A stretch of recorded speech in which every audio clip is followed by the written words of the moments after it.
Yo, you know what time it is. Man, I couldn't be more excited. Every week there's something more to get excited about. The guest, this week is technology. If you notice, the phone is not right up on my face. I don't want to say I invested in a selfie stick. It's not a selfie stick per se, but it is sort of a selfie stick. And I can do stuff like, look at that, look, and it doesn't even bounce. It doesn't even move. This is evolution at its best. Welcome to Murals in the Market Live, everybody. I am Jason Hall of Ride Detroit. Every single Saturday at 11 a.m. we go live with a different artist of Murals in the Market and try to give you a little insight on what they're doing right now and maybe what was the inspiration behind their mural and how they got to where they are today. So this week, I'm excited as always. Every week, they just keep throwing them at me, okay? This week, we're going over to London, and we're going to talk to Remi over there for a little while. Man, this dude is a pioneer in the graph game. He's been doing it since the 80s, and a lot of you cats watching right now are like, the 80s, that's forever ago. But I really remember the 80s. So we're going to talk about the 80s, and we're going to talk about coming up in the inception of all of this stuff. Like, a lot of times, people don't understand when you're inventing or something is evolving when it's being invented, that's a whole different level of involvement. Like, a lot of times people get into stuff when it's already made, so they've got stuff to learn. So we're going to talk to a guy who really got in the game, like I said, at a young age, at a time when all this was pioneering. First, we got to do our little work that we do every single week, and that is say thank you to last week's guest. Man, Sabrina Nelson. She really did my job for me. I just really held the camera while she did her thing. And that is who she is. She was dropping dimes, dropping knowledge, dropping lessons. You can see last week's Murals in the Market with Sabrina Nelson if you check back in the Instagram of Murals in the Market, and it should be in the archives. If not, we'll make sure we get it to you. Man, oh man. So I'm on Winder Street right now, and I wanted to start at the mural, but I can't not pay attention to everything that is on this street. So I'm going to walk a little bit before, hopefully Remi doesn't mind waiting a hot second. But I will be there. Don't be fooled. What's up, Alex? Alex, I got a bone to pick with you, man. You missed the ride 2 weeks in a row. I mean, you were my number one, bro. I don't even know. But we'll deal with you. But now I'm going to keep it positive. I'm getting out of the way of moving automobiles. But the art on this street, man, once again, I can't not talk about some of the amazing stuff that is going down. And all of this stuff can be seen as part of the tours with Ride Detroit. We do tours of Murals in the Market. So by all means, if you'd like to see more of what is going on in Murals in the Market, or go on an e-bike ride with me. We do e-bike and walking tours. The walking tour is about an hour and a half. E-bike tours, 2 hours. You actually get to see a lot more stuff when you're on the e-bike tour. So go to ridedetroit.com. Check it out. Look at that. Oh, look at that. Ghost Beard, Patch Whiskey. I mean, this street is just littered with amazing stuff. Look at that Chaz over there. I don't like to show everybody everything because I try to save it for the tour. Like I said, come on out. Philippe Pantone. Check out his Instagram and see the amazing stuff that he's doing. What's happening, brother? Right around the corner, a Luke Chu. So yeah, telling you, man, this street's crazy. So I'm gonna head down here and talk and get in front of the mural that we're talking about this week. How you guys feeling about this technology? Look, I'm walking. I feel like I just get on my bike and go anywhere. I'm on Winder Street. Winder. So come on down. Hey, last week was my first live with an actual artist being live. So I love having live audience. Surprises are always a good thing. Wow, look at that. All right, let's see if Remi's here. And while I'm doing that, enjoy this mural done by Remi.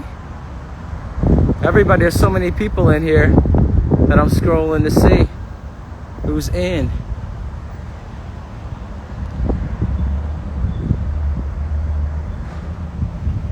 All right, he's not in yet. Once again, he's coming over from London, so it's a little bit of a time change.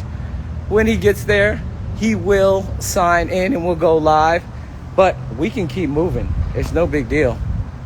There's art everywhere. This is actually the headquarters of Murals in the Market. So if you ever come down, last year Denial's show happened inside there, right outside Remi's piece, right across the street from the Red Bull House of Art. You see the arrows going down over there.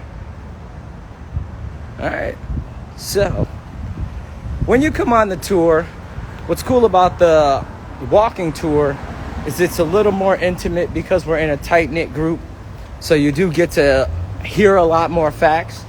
But on the e-bike tour, because of the ability to go places, we can see almost 100% of the murals. So that's the benefit to one or the other.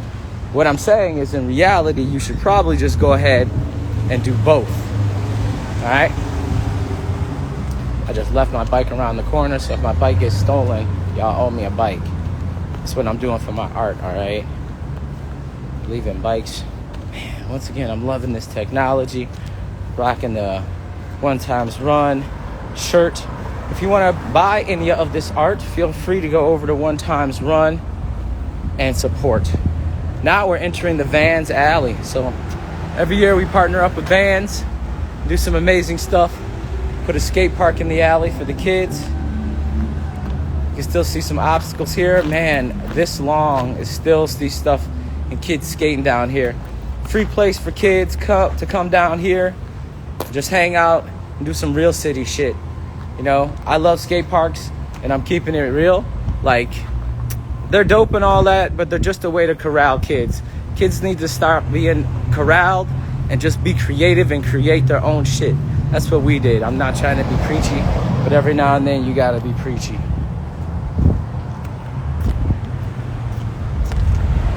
Got some other stuff over here. And once again, I'm not showing you everything, man, because we do sell this. I need to get back to my bike. I heard rumor we may have Tara coming on soon. All right, let's go back and check on my bike while we wait for Remi, and we can talk about what he's up to. So he's from London. He came over here, man. He loves Detroit. Unlike some of the artists that really have a limited amount of time, he had a little more time, so he got to spend time here. And we talked about how big of an impression that Detroit made on him. So I'm excited to have you guys hear that. Let me say what's up to Jay. It's my time, I guess I can say hello. Those camera skills, dope footage. Thanks. My bike. Oh, no, it's still there. Y'all don't owe me a bike. Actually, I'll tell you what. This is going so smooth. Let me check and see if Remi's here.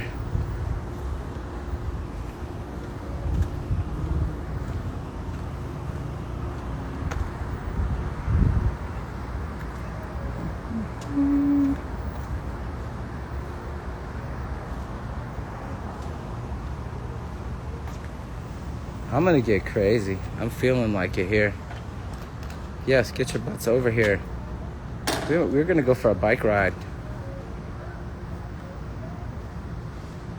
We're gonna go for a bike ride, everybody, while we're out here. It's a beautiful day in the market. It's a little bit reckless, but that's how I live my life these days. Reckless.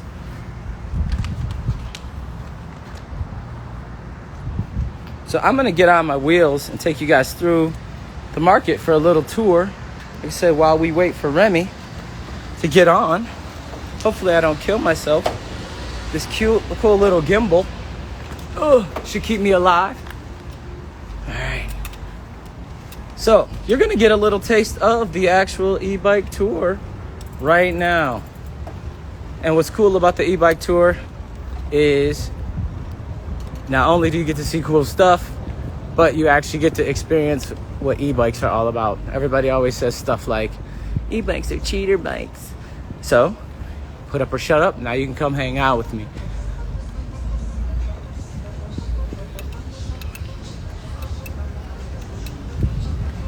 Everybody's safely distancing in the market. We're gonna go over to one of my favorite pieces by Tiff Massey while we're over here. Hopefully, oh, that guy was trying to hit me.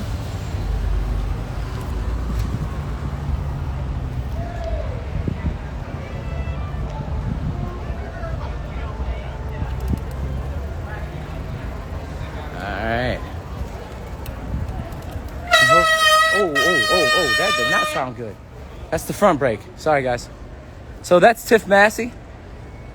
Once again, I'm not going to give you guys too much info. We're just going to do a little ride along today. Hopefully we'll have Tiff from Detroit, Michigan on one of these weeks. How do you get involved as an artist? Great question. Go to muralsinthemarket.com. Leave your information there. And somebody, hey! That's Miss Kitty I just passed. That's one of my favorite customers. Go to the Murals in the Market website. Leave your information there. And hopefully somebody will get back to you as soon as possible. We're busy these days, planning and plotting the world takeover. But we always take the time to return a message. All right. Got Sydney James right there. Man, I gotta work on my gimbal skills. So, oh, I'm about to get hit by a car. They didn't even honk their horn. How you doing today? Yeah, let's go, man.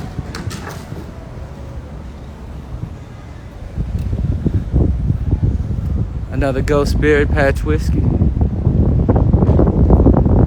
Shouts out to Rick Williams, the Mike. Everybody always hollers about this mural.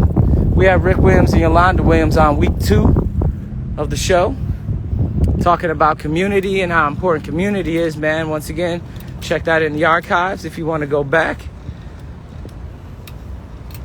Man, it's crazy to look at some of these pieces. They're so long ago. One of the first Wheezies.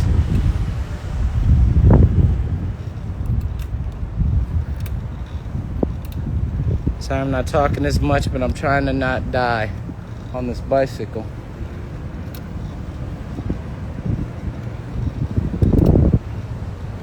We ain't gonna talk about that one. Go around the corner. Let's see if Remi's on. Oh! Remi is on. I am about to pull like a super duper triple dipple. Alright, I'm about to get crazy here. Remi is here. What I'm gonna do is I'm gonna go no hand, sign him on, ride my bike over to his spot. Oh.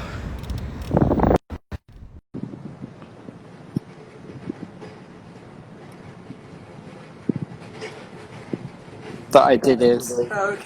Hey! Hello, What's happening, brother? it's my friend Hank. Thank you. It's Hank's family. My wife, my dog. How's everybody doing today? We're good. How are you? I'm so sorry I'm a bit late. No problem. I got to like experiment. I got some new technology. If you can see, I'm actually riding my bike through the market. Oh, nice. So I got a little reckless, but that's how I live my life these days. What's going on with you, brother? Nothing much. It's a very rainy, wet day here in London. It's actually been really hot, but it all went wrong about 2 days ago. It all went wrong about to. We could use some rain here. It's hot. If you can't tell, We'll send you this. please do. We'll send you this. So thank you for coming on today. It is Pleasure. You know, we talked for a brief moment yesterday, and first off, I'm a huge fan. So let's get that out of the way. Aw, And thank you, Jason. Fanboy out because you know right now we're talking to somebody who you got into the movement when it was becoming a movement. You know, you didn't know that one day you'd be doing murals all over the world. You got into this thing that was new and interesting. Can you talk about what brought you to graffiti, first off? So a kid in my school brought in the book Subway Art, and hip hop had already landed. So, you know, we were listening to like electro and like early rap stuff, and Britain of the 80s. I don't know if you remember Margaret Thatcher. She was the horrible prime minister we had at the time. She was awful. So Britain was in a bit of a mess. And I think all the British kids really needed something to connect with, and hip hop culture was it. You know, it didn't matter what color you were, it didn't matter what age you were, it didn't matter, you know, what your social background was. Everybody was part of this thing together. And I didn't discover the graffiti thing until this kid brought Subway Art into school, and it just clicked. I was like, oh, that's kind of what I've been looking for. So, what was the first like artist that caught your eye? Probably Dondi in that Gandhi. book. Yeah. Yeah. Just the way he used paint, his capabilities. I was completely blown away. And I think, you know, I used to redraw his paintings all the time just to try and understand what he was trying to do. And then later on, like maybe years later, when I discovered his fine art stuff and his paintings, it's like studio paintings, I was even more blown away. So I think that maintained. But yeah, probably. But oh, sorry, just unplugged myself. Dondi was definitely the first that made sense. Right. So you fall in love with Dondi and graffiti, and so when did you decide to take it to the streets? Pretty much immediately. We did a piece, so it would have been 1984. Was the first piece we did. Me, two friends, and we did it illegally, and we ended up getting busted. We didn't get busted doing it. We were walking up the street, and we got back to my friend's house, and he couldn't find the right key. And he was trying all these keys, and oh no, it's not this one. And literally, he couldn't find the right key. And as he was doing this, the police car just rolled up. Three little kids looking dodgy. Then we got taken to the police station. We're all, because we were minors, we just got sat on a bench in front of the counter. And then there was one of the police dogs was sick and did this like almighty shit right in front of us. So how I managed to think I'm still going to go through with this and do more graffiti, I have no idea. But yeah, that was crazy. So what did they contact your parents to come get you? Yeah. My dad came down, and my dad was like, "Yeah, I'm not happy about this," but yeah, you know. So that was the beginning of your budding career. So what was Yeah. what was your next move that would say took you to the next level? So I guess I started graffiti, and immediately my mindset was, I want to be good at this. I want to be the best that I can. I was never really interested in bombing or tagging. I appreciate that. I appreciate that as part of the culture. But for me, you know, I wanted to make pieces and paint great walls. So I guess I just really started practicing. And then I got in a couple of like really minor shows, you know, like just in like, you know, like wine bars and cafes and stuff. And I guess that kind of gave me a taste for making studio work. So yeah, that was probably quite an interesting time. So your early styles, were they comparable to this? Not really. No, this is like years of evolution. Okay. I was never really comfortable with the rules and regulations of graph, and I always kind of felt that there was just too many rules and regs and too much conformity. So I was always trying to strip things away and change the way I was kind of working. And I guess even with my graffiti work, you know, like I would start stripping the letters down to just being black. So they were just black letters on a white wall or a grey wall. and then just bit by bit through the years, it just fragmented more and more and more until it kind of got to this stage. Jason, I'm just going to say goodbye to my friends. Just 1 second. Do it. Bye, lovelies. Thank you for coming. See you later. I'll give you a text later. Let me know when you go. Let's see if we can catch up for a coffee. Sure. Sorry, dude. It's crazy. No, Crazy life. Right, I'm This all is- yours now. I'm all yours. I don't mind sharing you. It's fine. I understand that you're like a busy guy. So what's going on right now that you're working on? So weirdly, I've got a show in September, which I'm still a bit in disbelief that I have this show. It's in Italy, in a place called Trento, at the top of Lake Garda, and I've been working on it for about three and a half months. And the call came kind of in the middle of our lockdown, which I was really super shocked about, and a little bit in disbelief actually. But yeah, we got the show done. Then we just went out to Italy to meet the gallerist and see the space, and that was great. And then I'm going back out September 20th, I think, and the show opens on the 26th. Wow. So yeah, I just did a big mural in London as well, like a couple of weeks ago, which is kind of in the same style as my Detroit one, but a little bit more technical, not as bold as the Detroit one. I wanted to make a real statement with that Detroit piece. Let's talk about that. First of all, how did you connect with murals in the market? So I met the guys when I did a mural at the Z-Lot downtown, 2014, and Matt Eaton connected me with Jesse from One Times Run and said, you guys need to hook up and link up. And we met up, really got on with everybody, and had seen them in New York art fairs and in Miami a couple of times, and we're always talking about getting me back to Detroit again, because A, I really love Detroit, and B, I really wanted to come and do something for murals in the market. And then he told me they were like bringing it to a close. And I was like, what?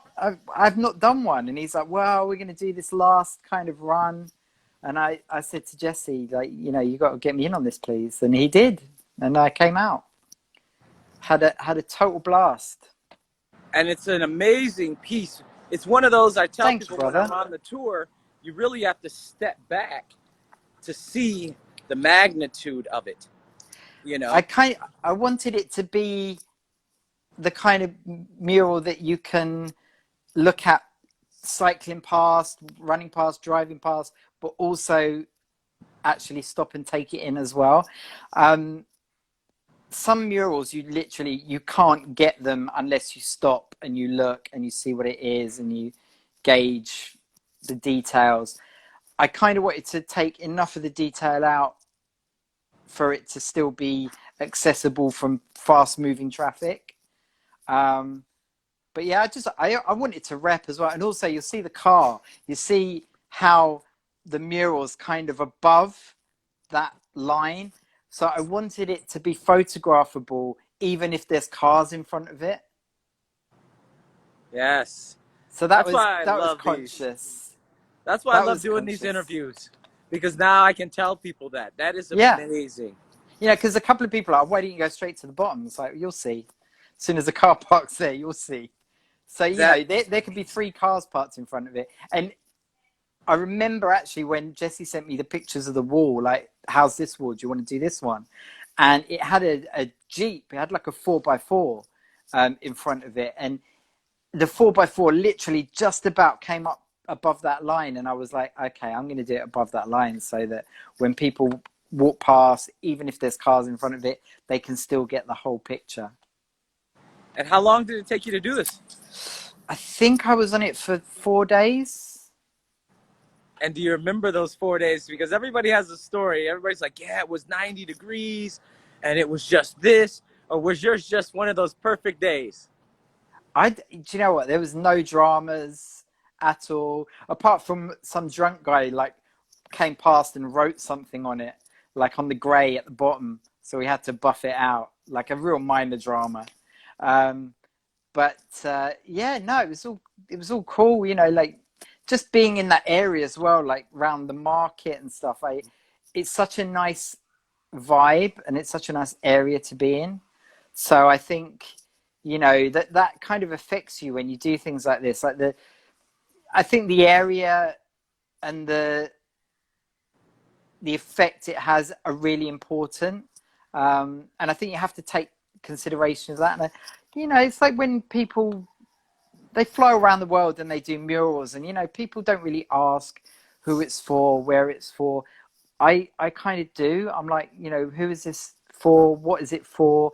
And I already knew what Murals in the Market is about. I know what Jesse and Ruler are about and One Times Run. So I knew that they were about putting some art into their hood for good reason. Whereas, you know, some people, it's like, you know, they want to put art into an area because they want to bump up the rental prices and shit like that. And I'm not about that. I want to work with cool people who are doing cool things.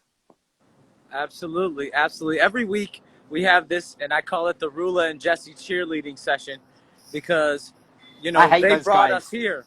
I hate those guys. I know, right? Right. I mean, I'm sure. Hopefully she's watching. I think she is. But yeah, let's talk about how we don't. I love them to really bits. Given all of us an opportunity and really brought, you know, artists together at one time in one place to really learn from each other and inspire each other. And to make, you know, lifelong connections, you know, like, I mean, I'd met Kevin Lido a couple of times and we got, you know, super cool, got on, but we'd never really connected on a real level. We did this project together. We're in the same hotel, so we're hanging out, having breakfast together. And, you know, like, absolutely love the guy. You know, it's like we made a connection, you know, made a proper connection. Same with Paige and my friend Mesa, who was there at the same time. You know, it's like these things are great with the results that come out, but also the dynamics of people, I think, is really important. I love that. I love making connections with amazing people and meeting new human beings that I can be friends with for the rest of my life. Absolutely, absolutely. So you took into context, you know, what you were doing when you were doing this mural. Were your colors affected, inspired by anything, or are there just some of your favorite colors? I mean, talk to me about what this mural might be. So I wanted to do something that was intrinsically me, that had my kind of signature style.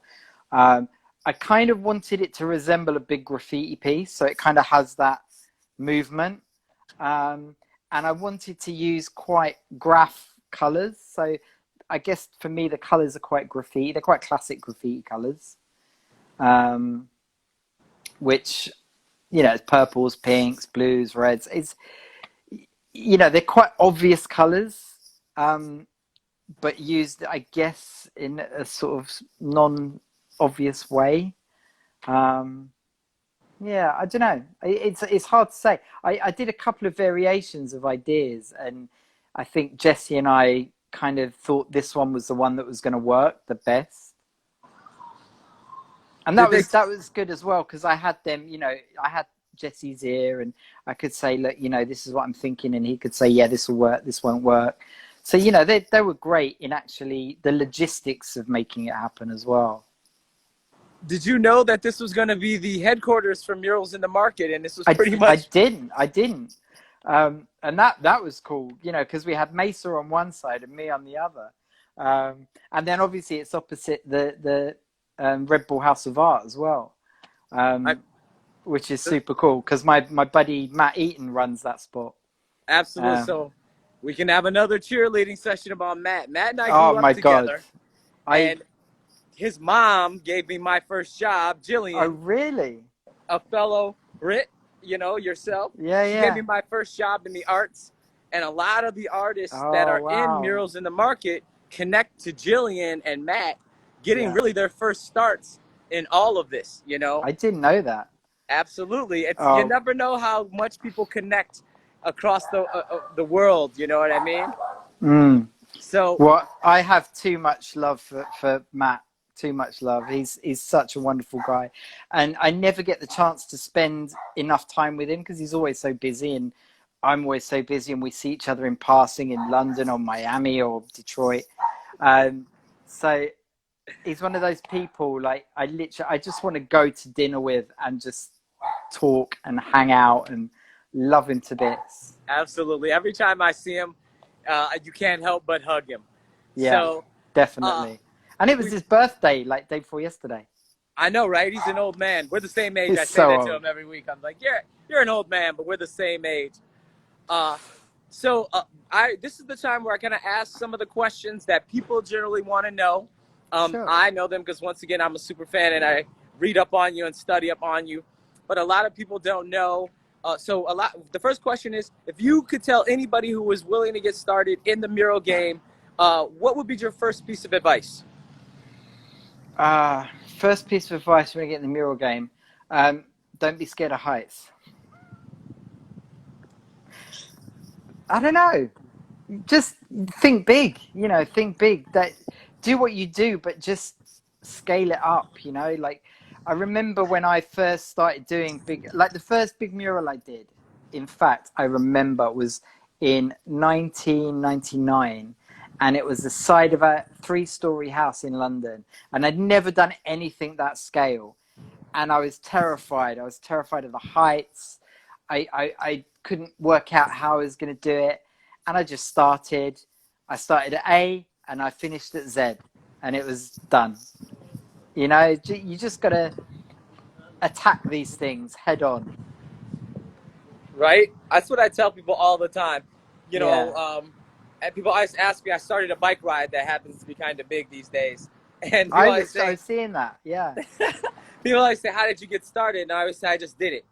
And Yeah. I feel like that's the way to do things in this world, is figure out the consequences after the fact, but go with your passion and go ahead with it. Totally. So if you could, if there was, do you think that school is necessary or important in this?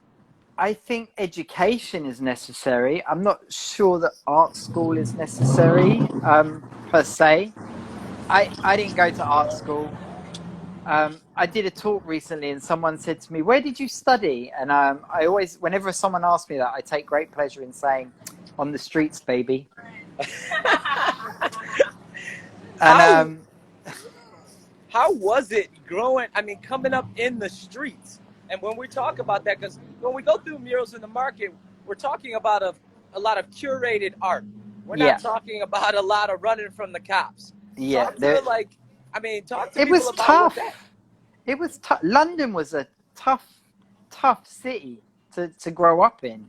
London was rough. There were areas you couldn't go. I lived in southeast London, and you had to look after yourself. You had to know how to look after yourself, and there would be scraps. There would be issues with this guy or issues with that guy. But you found a way to kind of connect with the like-minded people. And it's funny, because I always connected with some of the kind of rougher guys who were still super talented, and they were like trying to get their talent on a level, and they thought I could help them up that. And it's just, London was crazy. I don't know how any of us survived it, but we did. And it's changed now. Like, I was painting with a buddy of mine, this guy Michael Meir, and we've been friends since we were like 15, and we were painting this spot in Waterloo in South London the other day. It's like a tourist spot, Jason. So there's like lights. They put professional lights in on the walls, and there's tourists there. It's so weird. And the police walk past and go, it's looking really good. And you just think, what? So yeah, it's kind of weird, but I like aspects of where it's gone. There's aspects I don't like. I'm still a graffiti writer, and that can never be taken away from me. And I don't want it to be taken away from me. And I may paint big abstract geometric murals, but my essence is still style writing. You know, that's always been my motivational arc, if you will. And I don't think I ever want to change that. And I kind of, you know, in some ways, I kind of have a little bit of I wouldn't say beef, just like a niggle with the street art vibe, because it's like the lesser hard cousin that really wants to be loved by everybody, whereas, you know, graffiti is the older cousin who's like, Right. I don't give a shit who likes me, you know. And that was the thing, when we were doing graffiti, we didn't do it to like have people walk past and go, oh, that's beautiful. We didn't give a shit, you know. We were like, this, we're doing this whether you like it or not, whether you can read it or not. And, you know, and this is the thing, it's like a coded language. We did it for other graffiti writers, we didn't do it for people. So it's a very different mentality, and I've always tried to hold that mentality within whatever I'm doing. I'm glad to hear that you're staying true to that. When I talk about that all the time when I'm on the tour, people will say, what does that say? And I say, you know what? Honestly, you're not supposed to be able to read that. In certain places, artists do art for artists. They're not doing it for your consumption. So I'm glad we get to touch on that, because people think that it's always this permitted, pretty, beautiful thing, and they don't understand that there's a real side to this, but that's what keeps this real. Well, because they see it in that context. They see it in the context of, you know, the market and all the murals and people doing tours around it and taking photographs of it, and people doing it in broad daylight. So they don't know where it's come from. Right, broad daylight. You bring that up. So you've learned to live in the night. What is can you talk about what's one of your craziest experiences that's happened to you out in the streets? Can you talk about it? Uh-oh. I've got you again. Sorry, I lost you for a second there. Yep. Did you hear that whole thing? No, I lost you. You said you live in, and then so you live in, you're used to living in the night. So I was asking, is there a story that you can share with anybody that is your craziest story that happened to you out when you were painting? Probably the craziest story when I was out painting was when I was about 21, and I went and did this piece on the track sides just by myself, and then I bumped into another writer I knew who went to paint the same wall, and it wasn't that big a wall, so we were like, you know, who's going to paint it, you or me? And I said, look, let's not fight about this, we'll do a thing together, you know, let's freestyle it, we'll do it together. Yeah, okay, cool. So we did it. We literally just about finished, and then we heard footsteps like running down the tracks. So we made moves, we started going down the tracks, and then we heard footsteps coming towards us from the other way. I'm like, oh my God. And it was on a bank. The train tracks were like on this big bank. So we kind of dived down into these brambles, and like I thought, you know, my feet would touch the ground, but they didn't. They just kept going. And I sank probably like 8 foot into brambles, and I was completely camouflaged but in brambles, and I couldn't really move. So I stayed there, then I fell asleep, then I woke up. The other cat was gone. I have no idea what happened to him. Then I woke up, and like I don't know how long I'd been there. I managed to get out of the brambles and climb over this fence, and it was so foggy that I couldn't even see literally in front of my face. And I walked for like with my hand out like this, like for like 10 minutes. And then I realized I was in my old school. So that was quite mad. At like 3 in the morning or something. So I had to break out of my old school as well. It was bizarre. So yeah, that's why I don't do that kind of thing anymore. So on the reverse of that, where have you been at a place where you're like, I can't believe I'm here? You know, have you been in a gallery or a situation or met someone where you're like, how did I end up here? You know, Hong Kong was quite mad.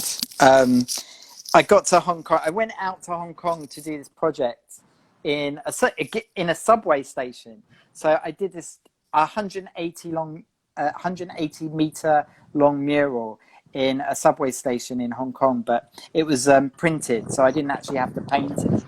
But I went out and I thought, oh my God, I'm in Blade Runner. And it's just like, and I just kept thinking, how am I here? You know, I was staying in this amazing hotel. It's like, yeah, that was a moment. That was a moment that I really, I thought, okay, I could do this. This is all right.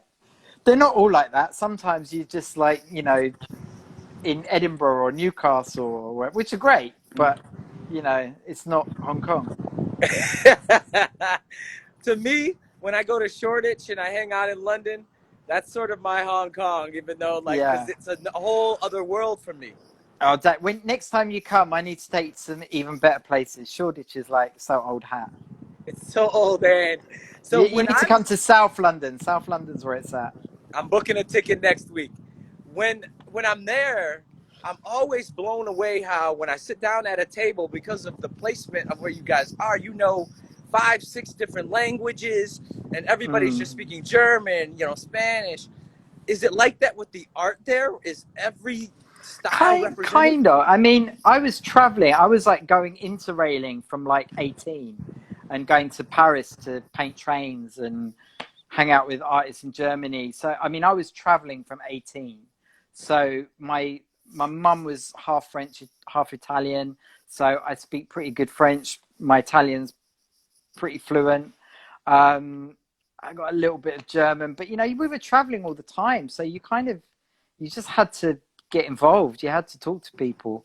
And this is before the internet. You know, you'd get on a train in Victoria, end up in Paris, and all you'd have is a couple of phone numbers that you'd have to call from a call box.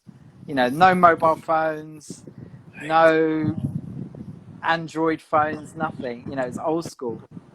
Yeah, I that is the, like I said, it's the old country over there. Whenever Yeah, I'm over yeah. there, I'm just blown away at everything that is happening.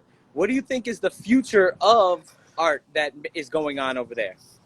I mean, I think the future is going to change drastically, especially post COVID. I think art fairs are going to cease to exist because so many galleries are going to cease to exist, or they're going to exist in a different space.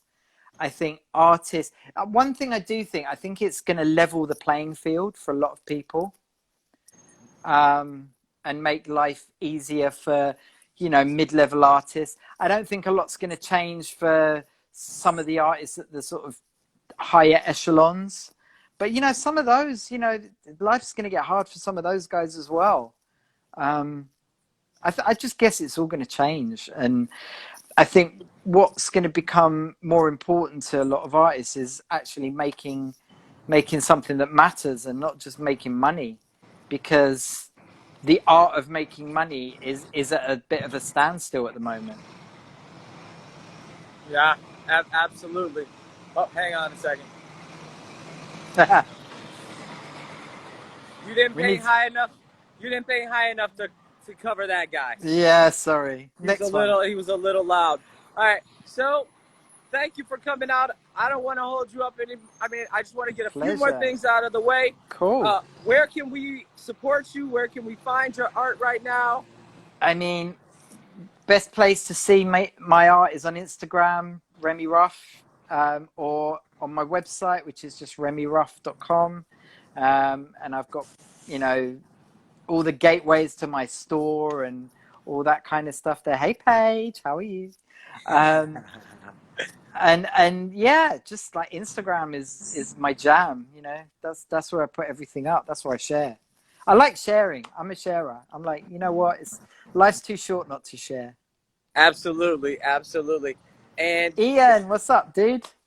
yeah, man, do you see anybody here? My friend Media's just hit up.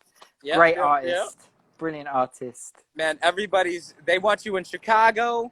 Everybody's leaving all kinds of stuff, man. I You're a still wanted still man. get to go to Chicago. Would love to go to Chicago. How old is- I love the States so much, and I've been to so many places. But the places I've never been to is Denver, that I really want to go to, New Orleans, and Chicago. I've never been to New Orleans. You've never been to Chicago? No, Wow. I've shown work there. I've sent work there, but I've never been. Okay, well, So if I get to Chicago, we'll hook up in Chicago and we'll go to New Orleans together. I'm into that, man. I'd love to go to New Orleans. Last piece of advice, what's the last words you want to leave on? If you could give anybody any advice, what's that? I think the most important thing is to have humility. We're just artists. We're not bringing about world peace. We're not saving the world, and we're not curing cancer. Be real. It is what it is. No one is great. Everyone is chill. And I think kindness just goes such a long way. And I think now more than ever, people just need to have kindness in their hearts. Unless, Donald Trump's in the room, feel free to kick him. Oh, Jesus. Why'd you have to bring that name up and make these interviews, bro? I don't even like to give that much energy to the man. What are they thinking about us over there, man? What's the opinion of? We do you know what? It's mad. Where I live in Peckham, we have so many Americans here. It's like a real expat hub for Americans. A very good friend of mine, Jason Page. He's a Denver boy. He's a Denver boy originally, but he lives here now with his family. And he and I rap a lot about this stuff. And we love Americans and we love America. We just need him to go. We don't care who the next guy is, as long as it's not him. I know it's so bad that we're at that place that we're willing. I mean, we really. I'm going to show you something. So this is a really important piece of art in my house. I don't know if you know the artist John Fechner. I do not. John Fechner, you should check him out. He was one of the original street artists. So this is dated 1979. I don't know if you can see that. Yep. So he famously did a big text piece behind Ronald Reagan when he was on the campaign trail, and it said "decay" on the burnt out buildings of the Bronx. You must have seen the photo. It's really famous. And he's an activist, but he's an art activist. And this guy knew what was coming in 1979. Wheels over Indian trails. That's all I'm saying. Oh. He knew. And with that, I'm going to let you go, brother. Jace, it was really nice chatting. I'm so sorry I was late getting on the call. No, man. It gave me the opportunity to have some fun on my bike. I want to hang out with you all day, man. Dude, I want to go on a bike ride with you next time I'm out there. I'd love to do that. The first ticket that I book when we're done with this COVID stuff, it's to London. I'm coming to hang out with you. Amazing. And I really want to come back out there and do some more stuff because I love Detroit. Let me know when you're one of my favorite cities. So when you're ready to fly, man. I'm the scaredy cat. I'm still scared of this COVID biz. But if you're ready to fly, man, you look super healthy. You're a good-looking young man. You're healthy. You'll be fine. You'll be fine. I'm booking the ticket. Thanks again, Remi. Jace, amazing. Thank you, brother. I'll hit you up. Have a wonderful day, yeah? Yeah, man. And I will hit you up later on. And thank you for all this. And we'll chat some more. And thanks to everybody for listening in. See you there, Dennis. Thanks, everybody. Take care. Peace. See you soon. Bye, man. Man,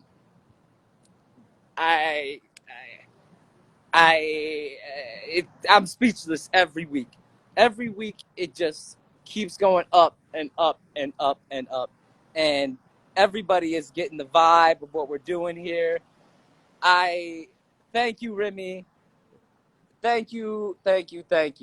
Everyone, thank you for tuning in this week on... Oh, let me get my gimbal situation together. Thank you. Thank you for tuning in. I hope the technology worked out. I feel so good about this thing. I'm about to go home, and I don't want to tell you what I'm going to do. But you have an idea, because I'm probably going to call Shifi when I do that. Anyway, next week, 11 a.m., every Saturday, Murals in the Market Live. We do tours of this shit, all right? Sorry, Bonnie, I know you don't like it when I curse, but we do tours. Go to ridedetroit.com. Book yourself a walking or e-bike tour. Get the information there. Hour and a half, 2 hours. We'll get out here. We'll see some murals. We'll have some fun. If you want to support these artists, go to onetimesrun.com or go to muralsinthemarket.com. Make sure you support these artists. RideDetroit.com. We ride every Thursday, leaving the shop at 6:30. Everyone is welcome. And if you show up, I might even let you ride an e-bike.